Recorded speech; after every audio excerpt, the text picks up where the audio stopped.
las fronteras. Hay sospecha de que ha financiado campañas políticas. Pero Sin por lugar a supuesto. dudas. Bueno, ¿me deja presentarlo a Maximiliano Abad, que está con nosotros? ¿Cómo le va, senador? ¿Qué tal? Muy buenas noches. Un gusto que esté con nosotros. Qué desastre, ¿no? Porque venimos de votar el 7 de septiembre, pareciera que se votó todo formidable. Cuando la seguridad no estuvo en debate. Se ve en la que campaña. la seguridad o el narcotráfico a la gente mucho no la ha preocupado, la ha naturalizado, porque esto que vimos este último fin de semana es trágico, pero no es nuevo, ¿no? Por supuesto, lo primero que claramente todos tenemos una bronca e impotencia profunda, producto de la aberración del crimen, de ver la impunidad y el poder de los narcotraficantes, del dolor de las familias y por supuesto que muchos, en el caso de la provincia de Buenos Aires, muchos bonaerenses conviven con esta realidad.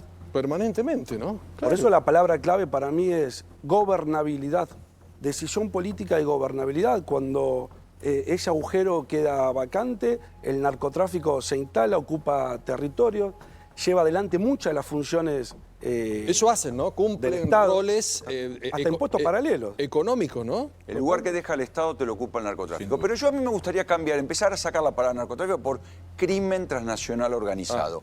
Porque el narcotráfico es uno de los tantos negocios que manejan estos jefes de banda. Como dije anteriormente, la trata de personas, el tráfico de oro, el tráfico de armas, todo este tipo de cosas en función de cómo va cada Estado va combatiendo estas bandas, van mutando. Y la Argentina siempre miró para el costado, porque lo que teníamos en Argentina eran bandas de microtráfico. Pero ahora quien les hablaba del Tren de Aragua hace más de 5 años. Claro. Tren de Aragua viene para quedar. Pero decía el senador, y yo comparto porque charlé la radio con el obispo de San Justo, me parece que tenemos por un lado la cuestión narco y por otro lado una parte de la sociedad sin incentivos, sin motivaciones, que vive en barrios que hace 50 años están igual, que no hay cloacas, que reemplazaron el cartón por la chapa, que están a la vera de Dios, que la prostitución es un camino porque no tienen un trabajo, que la venta de drogas para muchos es una justificación por la falta de oportunidades. Entonces me parece que ni el Estado ausente de Milei, ni el Estado súper presente del kirchnerismo con 52% de pobres, me parece, ¿no? Súper presente con escuelas donde hay paro, donde los chicos se lo van a comer, donde no terminan la secundaria, ¿no? Porque ahí me parece que el tema del rol de la educación es clave, ¿no? Claro, exactamente. ¿Saben qué hay que escuchar mucho? Recién vos recogías el guante a los obispos y a los curas de los barrios populares de la provincia de Buenos Aires, que hace mucho tiempo que vienen alertando sobre esta situación y donde dejan un mensaje muy claro. El Estado Nacional, los Estados subnacionales tienen que trabajar en forma conjunta para embatir a todas estas bandas criminales que hacen de su territorio su lugar y donde los habitantes, los ciudadanos y los vecinos quedan a merced de estos grupos criminales. ¿Y por qué no le prestarán atención? ¿Saben que decía el obispo? Todo empieza con C. Dice, trabajamos por 3 C. Casa, club y capilla. Total. Y combatimos 3 palabras que empiezan con C. Calle, cárcel y cementerio. Porque estos pibes terminan, muchos de ellos en la cárcel o en el cementerio. Pero qué raro que lo ve la Iglesia Católica, que lo ve la Iglesia Evangélica, y no lo ven los políticos, ni lo ve la policía. Justo acá un comisario, justo acá un político. Pero digo, el intendente de La Matanza puede estar mudo ante un hecho. El intendente de Florencio Varela puede estar mudo ante un hecho de esta naturaleza. Así le dio resultado siendo mudo. ¿Cuánto hace que los índices de criminalidad no salió ni subieron? siquiera a dar la cara. Nada, O sea, eso llama la atención, porque por lo menos decir, claro, no sé, la solidaridad con la familia, estamos haciendo, aunque sea el discurso político que estamos acostumbrados, pero ni siquiera eso. Pero así le dio resultado y nunca tuvo costo. Y encima, cuando hay elecciones, las ganas, suficiente. Yo le quería preguntar a Maximiliano, porque hay un tema que es el propio Axel Kicillof en un posteo que hizo desde Estados Unidos, mencionó, digamos, algo que fue leído como un pasarle la culpa, que esta banda operaba en la 1114 en la ciudad de Buenos Aires. Esta cuestión de la falta, al tener distinto signo político, de la falta de coordinación, porque si la banda opera en la ciudad de Buenos Aires y pasa al conurbano, bueno, o sea, es un problema de los dos distritos, no es ni el de la original, ni donde vende droga o comete asesinatos por el tema de droga. ¿Cómo se soluciona esto? Lo primero que yo quiero decir, que creo que acá también se estuvo hablando, cuando el Estado quiere, el Estado puede. ¿En cuánto tiempo han capturado ya 6 miembros de esa organización? Claro, una semana, menos de una semana. ¿No? Claro, exacto. Menos de una semana. Claro. Todos saben lo que pasa. Estoy diciendo ¿dónde que van? obispos, curas vienen alertando, hacen comunicados. Esto está a la luz. El tema es que el Estado mira para otro lado. Y lo que no se puede hacer en esto es echarnos las culpas porque es un juego de suma cero. Yo creo que el modelo es Santa Fe. El gobierno nacional, provincial, de distintos signos políticos, trabajando para resolver un tema que preocupa al conjunto de los argentinos en general y a los rosarinos y santafesinos en particular. El Ministerio de Seguridad trabajando con Axel Kicillof en la provincia de Buenos Aires. Pero por supuesto, lo que no puede ser que por cuestiones ideológicas no se aborden un tema de estas características, de esta magnitud, y después sea tierra liberada y todos empecemos a hablar de este tema una vez que las cosas sucedieron, cuando todos sabíamos lo que estaba pasando. Maximiliano, estamos en un momento de campaña y escuchamos un montón de eslogans, pero nos damos cuenta que las fronteras son un desastre. El gobernador de la provincia de Salta nos contó hace una semana acá en este programa que Aguas Blancas tiene más electores porque gente que viene de Bolivia con planes y están con documento argentino que habitantes. Y miren esto, porque cuando hablamos tanto de la educación, en la Argentina, en tiempo y forma, solamente el 10% de los chicos termina la secundaria. Entonces vemos esto que yo planteo como la marginalidad, porque cuando vemos a las 3 víctimas, a estas 3 pobres chicas, ¿cuál es la expectativa que tenían? La esperanza, la posibilidad de progresar en la Argentina, la posibilidad de abrazar, si no digo una carrera universitaria, mínimamente una profesión, un oficio. Solo el 10% de los estudiantes termina el secundario en tiempo y forma. Los que empezaron en el 2013, solamente 10 pudieron llegar a este objetivo. 3 de cada 10 se reciben en la Argentina. Chicos, el secundario hoy en el mundo es visto como un trámite, no es que estamos hablando de Harvard. Pero no hay posibilidad de llegar a esto. Si esta variable es importante para analizar todo lo que conversamos sobre narcotráfico, y me interesa la mirada de Alejandro y de Maxi, significa que el combate no es solo un tema de seguridad, sino que el asunto socioeconómico también es propicio para el sin lugar a duda. Sin lugar a duda, Robertino. Porque estamos en campaña y escuchamos, no voy a aludir a nadie, pero consignas un poco simplistas a veces para resolver problemas muy complejos. No, porque donde apretás en un lado salta en el otro. Entonces, claramente que tiene que ser abarcativo e integral, porque tiene que ir la educación, tiene que ir la prevención. Ahora, no nos hagamos los sonsos. Para que pasen y llegar a estos números, durante 20 años se pagaron un montón de planes sociales y podrían poner algún tipo de reparo para que si no termina tu hijo, no lo mandas al colegio y no te trae el título de secundario, no cobras más el plan. Entonces digo, muchachos, debatamos como en el año 2025, no nos quedemos como hace 30 años. Hay que debatir, porque hemos inventado, hay provincias como en Formosa que te llevas 18 materias y pasabas de año, no sé qué cosa. Hemos cambiado de planes permanentemente, con todo respeto.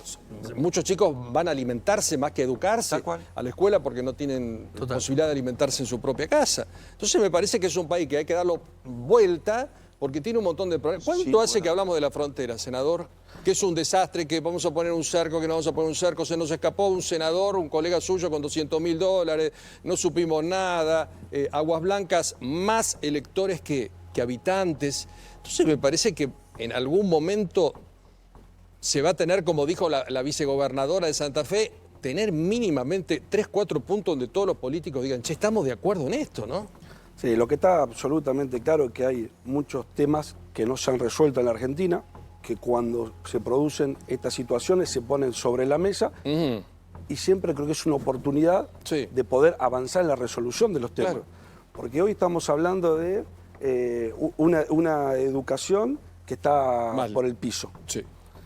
¿Saben desde cuándo? En el año 2004 se aplicó, entre 2004 y 2006, la ley de financiamiento universitario educativo que estableció un 6% del PBI para la educación. Solamente se aplicó en el año 2015. Nunca más. Nunca más. Hoy tenemos una ley de financiamiento universitario, producto de que del 2003, del diciembre del 2023, a la fecha se perdió un 40% de poder adquisitivo en los salarios docentes, no docentes y gastos de funcionamiento. Y el presidente... El proyecto de presupuesto elimina el artículo del 6% dedicado a educación.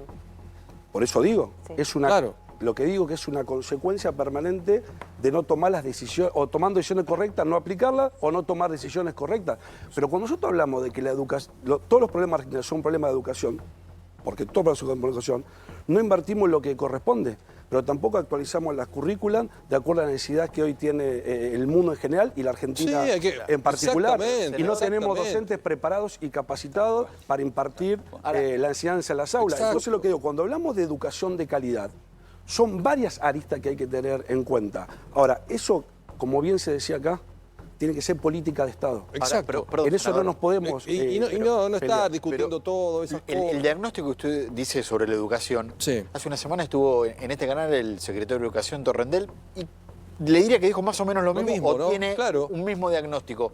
Seguramente dirigentes del peronismo tienen un mismo diagnóstico.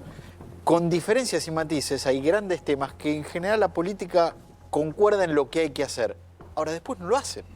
Por eso, hay algo que falla o se derrumban en la práctica a la hora de aplicar eso, porque hay un mínimo consenso de, por ejemplo, en el tema de educación que usted planteaba, hacia dónde ir o qué hacer, pero después no pasa. Yo siempre digo, no hay que mirar lo que uno dice, sino lo que uno hace. Yo veto la ley de financiamiento universitario. Si en el presupuesto que envía el Congreso, ¿no es cierto?, elimino la ley que establece un 0,52% del PBI para ciencia y tecnología. Lo que estoy dando es una señal muy fuerte, cuál es la importancia que tiene para mí la educación. Por eso no hay que mirar lo que se dice, sino lo que hace. Yo el otro día decía, el presidente Milei, cuando hizo el discurso post derrota electoral de la provincia de Buenos Aires, donde él asimila el golpe. El del lunes a la noche. Claro, y tiene un discurso en donde baja revoluciones, donde no se aparta de su propio discurso, ¿no es cierto? Y al mismo tiempo tuvo un tono componedor. ¿Qué es lo que tiene que hacer para no tener debilidad política? Porque es necesario que tenga fortaleza política el gobierno. Convocar al diálogo, convocar al encuentro, poner los temas sobre la mesa, generar consenso. Y hoy eso no ocurre. Lo primero que hizo fue vetar la ley de aporte del Tesoro de la Nación. Ley que se construye, como toda política pública, en un momento determinado. ¿En qué momento se construyó esa ley? Impulsada por la mayoría de los gobernadores y parlamentarios. Cuando el presidente había debilitado el diálogo con los gobernadores, cuando había limitado las transferencias y cuando había subestimado y descalificado al Parlamento. Y esa ley era para dos razones concretas. Una, para las emergencias de las provincias frente a catástrofes o situaciones de emergencia, situaciones complejas. Y el descalabro financiero. ¿Saben cuánto envió el año pasado? Un 7% de ese fondo ATN. Este año un 20%. Entonces, debilito el diálogo y no mando los recursos y las provincias siguen teniendo problemas. Entonces, el diálogo no solamente hay que declamarlo, hay que practicarlo. Ahora tenemos una oportunidad, que es el presupuesto. Ojalá, porque más allá que hay un presidente que no dialoga, me parece que es un país donde el que construye algo viene otro y lo destruye. En Chile pasamos de Bachelet a Piñera, de Piñera a Bachelet, de Bachelet a Piñera, y hay cosas que son intocables porque le hacen bien al país. Acá cada uno viene con su cuentito, con su idea. En Brasil y Itamaraty pasa lo mismo a pesar del cambio de Bolsonaro. Llega Lula, lo que funciona de Bolsonaro queda, lo que no. Pero acá hay una idea de romper absolutamente todo. Policía, en todo este juego, ¿qué rol cumple? Mira, Paulo, yo lo que... Porque algunos deben tener miedo también, porque dicen, che, ¿quién nos respalda o cómo manejamos esto ante estos personajes pero yo no me quedaría solamente con... Obviamente que tiene que haber decisión política para un combate, pero digo, la bajada de línea tiene que ser fuerte y tiene que ser con los hechos. Para mí, el despliegue territorial que tienen las fuerzas federales es un despliegue de hace 70 años. 70 años. No puede haber superposición. Yo vengo de Paraguay, estuve en la frontera. Por una cuestión técnica, los organizadores de la capacitación fuimos vía Formosa. ¿Eso cómo está la frontera? Un desastre. Parece Sinaloa. Y ahí yo no vengo a defender al gobernador de Formosa porque realmente los estamentos del Estado de la frontera son todos nacionales. Claro. La migración, la aduana, la gendarmería. Si ustedes ven cómo trabaja esa gente, tenés que agradecer que no salen y te matan. Entonces digo, esto que lo digo en forma socarrona, realmente hay que sentarse en una mesa amplia, sin mezquindades y hacer un rediseño de la fuerza en despliegue. No es cuestión de cantidad, sino de calidad. Calidad. Entonces, y cuando vos querés hacer una reforma, tenés que tener al lado el que te hace los números, para ver si hoy necesitas una policía de 30.000 hombres o de 50.000 hombres o de 200.000 que tiene la provincia de Buenos Aires, cuando son parte del problema y no de la solución. Gracias por venir. No, por favor, un gusto. Un gusto grande. Gracias. Bueno, vamos a elecciones otra vez. ¿Qué pasará en la provincia de Buenos Aires? Porque pareciera que la gente, el tema de seguridad, o se siente segura o no le presta atención, ¿no? Yo creo que hubo un error muy grande del gobierno nacional de haber nacionalizado esa elección en una elección que era provincial. Y no se discutieron ninguno de los temas de la provincia de Buenos Aires. No discutimos la inseguridad, que es el principal tema, ni el desempleo, ni la falta de competitividad de la industria, ni la producción, ni el campo. No discutimos ninguno de los problemas de la provincia de Buenos Aires. Creo que ahí hubo un error muy grande del gobierno nacional de nacionalizar la elección. Fíjese que al día siguiente de haber culminado la elección le hacen un reportaje de la provincia de Buenos Aires y dicen 3 cosas que me quedaron marcadas. Primero, ¿por qué ganó la elección? Por desaguisado del gobierno nacional, porque yo tengo una gran gestión en la provincia. Por ruta, por caminos rurales. Lo que no hace el Nación lo hace provincia. En salud, ¿no es cierto? Y porque la oposición fue dividida. Pero en todo el proceso electoral nunca se discutieron los temas de la provincia de Buenos Aires, que era el objetivo. El objetivo de una elección desdoblada es poder discutir los problemas de la provincia de Buenos Aires, plantear soluciones y que la provincia pueda tener identidad, que es lo que nunca tuvo. Ese era el principal desafío en la elección desdoblada en la provincia. Bueno, muchísimas gracias por venir, senador. No, muchas gracias. Un gusto grande. Maximiliano Abad, con nosotros aquí, uno de nuestros invitados. Atención con esta información que es urgente. Carlos Estrión, Atención a esta imagen. De un momento a otro vamos a ver salir por este lugar a quien está sindicado como el conductor de la camioneta a la cual subieron las 3 chicas. Lázaro Víctor Sotacuro ya está en la provincia de Buenos Aires, en el aeropuerto internacional de Ezeiza, en el sector que tiene la Policía Federal. Va a ser custodiado nada menos que por el GEO, el Grupo Especial de Operaciones Federales. Sí, es súper peligroso ¿no? Chaleco antibalas. ¿Sabes cuál es el tema, Paulo? No es que este hombre solito sea peligroso. Claro. Peligroso es quién lo está buscando. Exactamente. A quién puede involucrar. Es fundamental que la justicia se mueva rápido para encontrar a Pequeño J, para que no lo encuentren antes. Claro. Sus cómplices. Exacto. Este sería el número de detenidos. En total, ¿cuántos tenemos? 6 detenidos vinculados directamente con el asesinato. Claro, y nos falta este famoso Pequeño J, nada más y nada menos, ¿no? Ahí están, los 6. Ahí están los 6.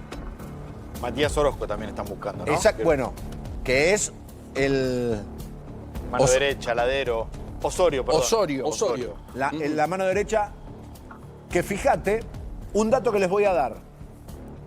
Parra Maximiliano Andrés e Ibarra Daniel Ayara son los que estaban limpiando la casa con lavandina y que fueron detenidos en el lugar donde mataron a las chicas. Los 2 primeros ya te los conté, Jiménez y sacando sangre, ¿no? Sí. Restos. Pero mirá estos datos. La última pareja es la que encuentran, la de Miguel Villanueva Silva y Magalí González Guerrero, en un albergue transitorio. Tuvo la policía el tino de seguir rastreando los celulares y el celular de Silva impactó en una antena, lo van a buscar y lo detienen. ¿Quién es este sujeto? Es un hombre que contó ante la policía, dio un montón de detalles. Es peruano también. ¿Y de qué localidad es este sujeto? ¿De dónde es? De la localidad de La Libertad, en Trujillo. ¿Quién es oriundo de allí? Pequeño J. Atención con esto. Bueno, está llegando en estos momentos, entonces ya está en Buenos Aires. Estaba en Jujuy. Ya aterrizó. El responsable de haber conducido la camioneta que llevó a las chicas. Lo que espera la justicia es que el juez de garantías, el doctor Pintos Guevara, determine a dónde lo alejarán, en línea con lo que contamos, para saber si mañana mismo lo pueden indagar, porque si es alojado en el Servicio Penitenciario Federal va a ser complicado que mañana mismo